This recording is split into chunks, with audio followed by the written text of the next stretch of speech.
kenapa saya khusus ke sini? Ya, karena mobil ini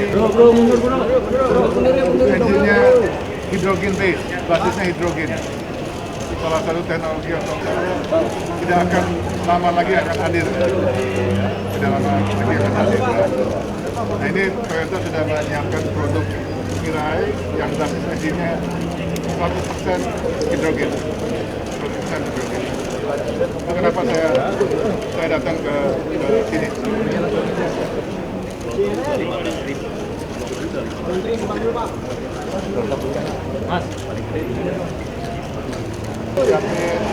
Kancing station untuk hidrogen juga kita siapkan, ya, sehingga nanti harus bisa. Tentu nanti along the way kita bisa Toyota Mirai untuk menyiapkan konsep, konsep. Tapi long penting itu sudah persiapkan. Pak, foto di depan Pak. Pak, foto di depan.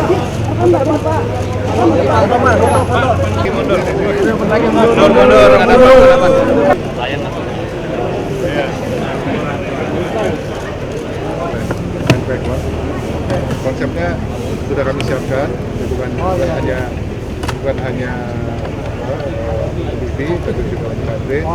Seperti apa insentifnya bisa saja dengan DP dan misalnya seperti apa, tolong jangan ditanya sekarang, karena sekarang masih dibahas di target realisasinya kapan Pak? Kapan Pak targetnya Pak? Soon.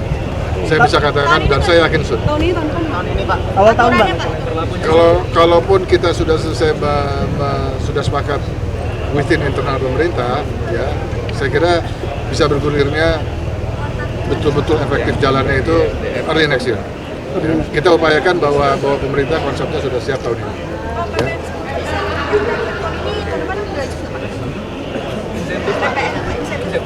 Oh ya, kita upayakan berlanjut. Ya, ini bagian dari yang mau kita bahas EV, ya, kemudian juga hybrid, ya. Nah itu nanti besarannya seperti apa nih besarannya? Berarti insentif masih penting Pak ya untuk kendaraan sangat penting. Jadi industri otomotif itu yang saya sampaikan dalam sambutan saya itu ekosistemnya kan sangat kompleks dan sangat besar, backward linkage-nya, forward linkage-nya sangat besar, ya, dan industri otomotif itu dia menyiapkan tenaga kerja juga besar, ya, sehingga memang salah satu sektor yang harus betul-betul kita lindungi itu adalah sektor otomotif. Dan kenaikan 12% tahun depan gimana Pak? Udah ada analisanya Pak? Oleh sebab itu insentif di dalam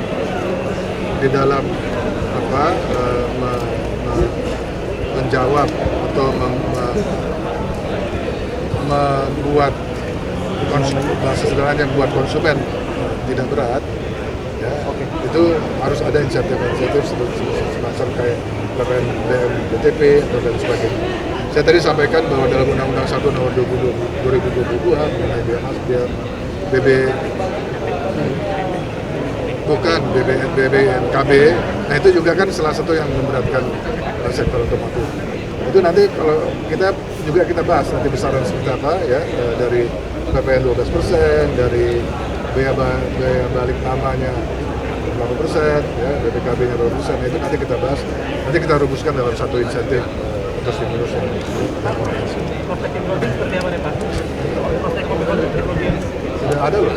untuk pemerintah Indonesia sendiri ke depan seperti apa? Ini masih belum ini, tapi sudah ada. Ya, jadi yang penting kita tuh bisa melihat bahwa teknologi otomotif itu banyak. Ada ICE, ada plug-in, ada hybrid, ada EV, ada biofuel, ada etanol, ya. Juga ada hydrogen. Ya, jadi pilihannya banyak sekali untuk teknologi. LCC program sendiri. LCC sudah jalan sama. Pak, update soal investasi Ford dan VW Pak. Kan mau investasi di sini, ada update terbaru dong? Saya belum dengar, tapi kalau memang mereka mau investasi, alhamdulillah. Presiden Prabowo kita siapkan. Presiden Prabowo kemarin katanya mau bawa VW sama Ford ke sini, ada update-nya nggak? Belum ada update-nya. Mudah-mudahan oleh beliau dari luar negeri, tapi saya belum. Kita siapkan kalau memang VW dan apa tadi? Ford.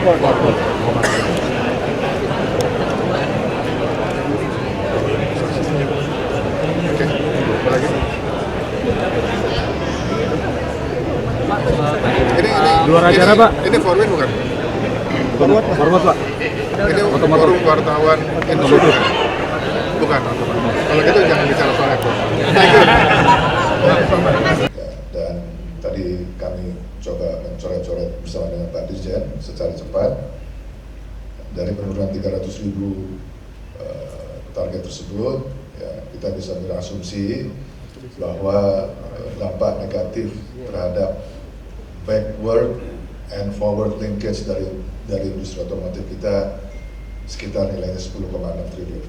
Ya, penurunan 300.000 unit itu bisa membawa dampak negatif backward and forward linkage terhadap sektor industri otomotif kita sebesar 10,6 triliun.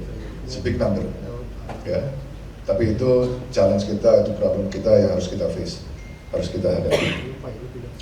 Kemudian, Bapak Ibu sekalian, pemerintah ini juga sebabnya kenapa setiap saya diundang oleh Gaikindo pasti saya hadir, kecuali yang di luar kota. Kalau yang di Jakarta saya pasti hadir, karena memang pemerintah melihat bahwa sektor otomotif itu sangat penting, memegang peranan yang sangat besar bagi pertumbuhan ekonomi, ya, bagi kontribusi terhadap GDP, khususnya GDP manufaktur yang tadi saya sampaikan bahwa karena keterlibatan dari backward and forward linkage-nya sangat besar, ekosistem yang ada di dalam backward and forward linkage industri otomotif itu luar biasa besarnya. Ya. Sebut saja keterlibatan IKM, ya, sukses story dari industri otomotif di Indonesia, di mana supply chain-nya sudah banyak sekali melibatkan IKM kita, ya, menunjukkan bahwa nilai TKDN dari produk-produk otomotif yang ada di Indonesia itu rata-rata 70-an% ya Pak ya? Pak, namanya 70-an% yang untuk ICE ya, sekitar 70-an%. Jadi artinya memang supply chain-nya sudah bisa dipenuhi dari dalam negeri dan